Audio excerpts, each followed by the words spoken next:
Jill Biden making an interesting case for her husband. Elizabeth Warren campaigning in South Carolina. And which candidate will be absent from the climate town hall? Team Rising is here. Antjuan Seawright is a Democratic strategist, served as the Hillary Clinton senior advisor in South Carolina during the 2016 election. He's joined by former Republican Congressman Jack Kingston, previously served as senior advisor to the Trump campaign. Welcome to you both. We got the Southern connection here today, gentlemen. Welcome. We were talking football in the green room, not politics. That's why it should be. Safer that way. So Dr. Jill Biden was making the case for her husband and came out a little bit funny. Let's take a listen. I know that not all of you are committed to my husband, and I respect that. Your candidate might be better on, I don't know, health care than Joe is. But you've got to look at who's going to win this election. And maybe you have to swallow a little bit and say, okay, I sort of personally like so-and-so better. But your bottom line has to be that we have to beat Trump. Oh, Antjuan, that is not an inspiring Your candidate might be not better exactly on healthcare than hope and Joe. change for why we should. But you have no other choice. Course here. What is going on in this? So a couple of things. That was an audience, obviously, who was not all pro Joe Biden. So she was trying to make the electability argument for her husband. And what I think she was trying to say, not to put words in the good doctor's mouth, but what I think she was trying to say is that you may feel a certain type of way on a candidate because of one issue.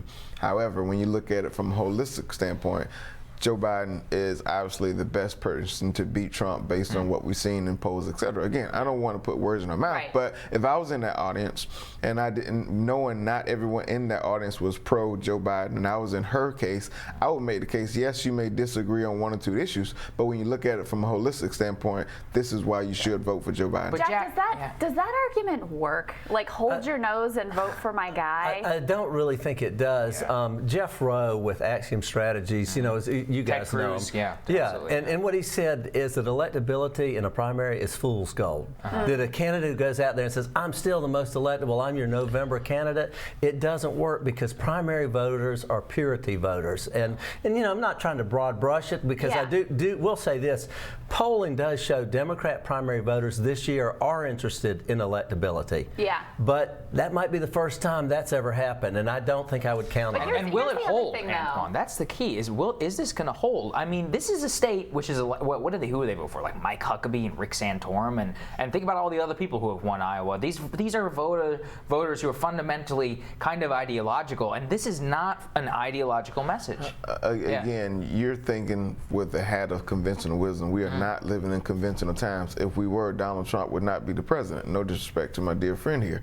So what I think she was trying to say is, like, look, the stakes are so high. The president is on political life support. This thing is bigger than one particular candidate. It's bigger than one particular issue. This is about a battle for the soul of this country. It's what the message that Joe Biden is running his campaign. But I think part of that, and we're going to run a little bit of his new Iowa ad, but part of what Jack is saying that I think is right is you kind of live and die by that, right? So as Biden has more gaffes, if his whole candidacy is resting on, I'm the guy who can beat Trump, when he has these verbal slip-ups, when he doesn't look so strong out there, when he has to curb his already lightest campaign schedule of any of the candidates, that doesn't look like the guy that can beat Trump. The other thing that I want to point out here is Jill Biden goes on to talk about how, well, I'm not one to put too much stock in polls, but all the polls consistently show him beating Trump, too. True. But all the polls also show Bernie Sanders consistently beating Trump. Well, the good news is for Democrats is that for the most part, all of our top tier candidates, we see polls indicating they can beat Trump. Not consistently. Those are the two that consistently show up beating Trump. But I caution, as I've said before, I caution in the polls because there's no education in the second kick of the mule. Look, I worked for Hillary twice. Polls in the 2008 primary said one thing. Polls in the 2016 general election said one thing. So we can't put stock in it. I think we have to use it as a guide. Let's take a look at the new Iowa ad from the former vice president. Joe Biden is running for president with a plan for America's future. To build on Obamacare, not scrap it. To make a record investment in America's schools. To lead the world on climate. To rebuild our alliances. Most of all, he'll restore the soul of a nation. Battered by an erratic, vicious, bullying president. Strong, steady, stable leadership. Biden, president. It's restoring the soul of the nation, Jack. We heard it before. I mean, Hillary Clinton tried this playbook in 2000. I mean, I didn't hear anything. I mean, you could have run that ad in 1988 and it would have been the exact same thing. Absent the Obamacare, it would have been like making our healthcare system stronger. There's no like fundamental idea behind this candidacy that I see. And with President Trump, I mean, I think he's just going to run roughshod over a lot of this old, tired neoliberal policy. I think he is too. I think the Democrats really have to come up with something more than Mueller report, racism, Russia. You know, I'm a white guy. I'm a Republican, therefore, according to a CNN commentator the other day, I'm now a terrorist. Yeah. That's how ridiculous it goes. I think that where Biden needs to be is, look, I have some specifics here. I'll say this about Elizabeth Warren, who I think is probably the most liberal of all the Democrats. At least she has plans. She actually does have a platform that says, here's my financial plan, here's my health care plan, here's my climate plan. The rest of them just kind of me to it. Yeah, I know, I'm a Democrat, therefore I'm for climate. Yeah, I mean, Biden's running on, let's go back to when things were normal. Let's pretend that none of this ever happened. Return to normalcy. So several things. I think you're wrong as two left shoes on your argument that Democrats only two left shoes. This argument that Democrats have nothing to run on. In fact, I would remind you, we beat you all like a drum at the ballot box in 2018 because you tried to make the same argument and we made the argument about what we were for, and you tried to say we were against history everything. beat us because that's what usually happens to the party. That's not true. We flipped a record number of seats in which places where Donald Trump won. That's number one. Number two, I know you all want to conveniently press the ignore button on issues like racism and all of the things that we know are very divisive in this country, but Democrats are not going to let you do that. The third thing I'll remind you is that you want to press the ignore button about all these issues, but they matter. Democrats and Republican polls remind people healthcare matters, education matters, wages matter, and the fact is we have candidates who are running those things. That's why, to your point, all right, we're gonna hold on. We got to pause this one. We got to pause this one because I want to get Antjuan's thoughts on Elizabeth Warren in South Carolina. Now, recent Pew Research data came out showing she has the whitest coalition of all the candidates. Bernie Sanders is actually at the opposite end of the spectrum, has the most diverse coalition of all the candidates. He's roughly 50-50.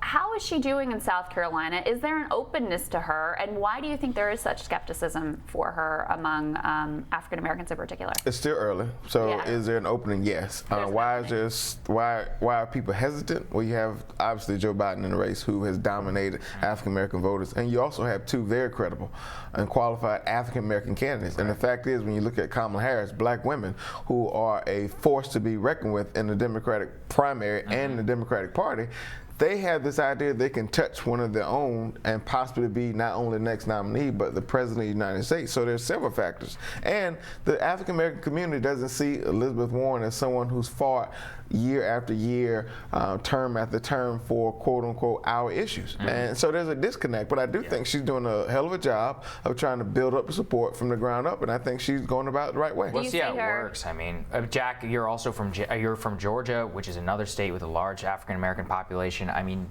how do you see the dynamics in play for somebody like Elizabeth Warren, whose main appeal is to an upper middle class white You know, I had a 30% African American constituency. I come from Savannah, Georgia, which is majority African American, and what I've seen a lot of white candidates do over and over again is go into black audiences and saying, my opponent's a racist.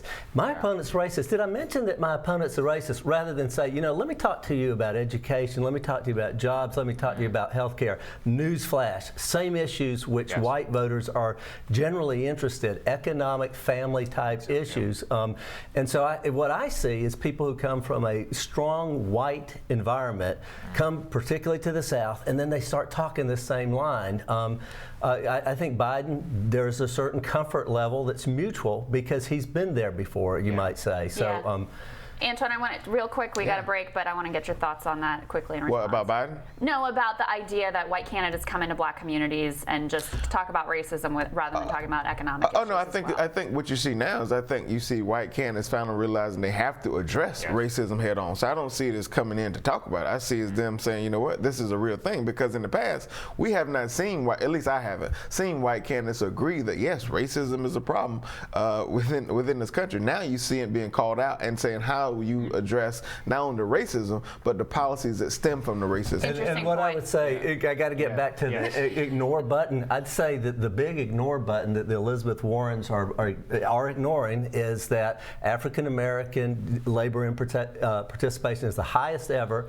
So are other minorities. So are women, and wages are going up. Latest poll, I think, that I saw from Fox News, or no, NBC had Trump at 7% with African Americans. So apparently there's some other issues there. There's a We're big gonna have more with these two. We got more we're gonna get into.